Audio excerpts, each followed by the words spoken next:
You know that rush when you decide to change your life? You feel unstoppable, like nothing can get in your way.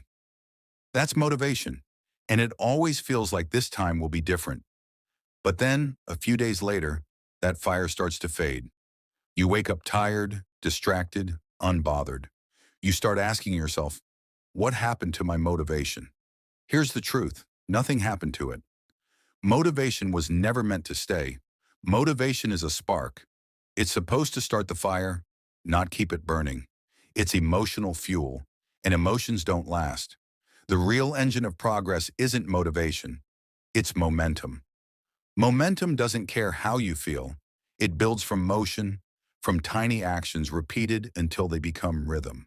You don't stay consistent because you feel like it. You stay consistent because you've already started moving. Think of a train. It takes massive energy to get moving, but once it's rolling, it's almost unstoppable. That's momentum.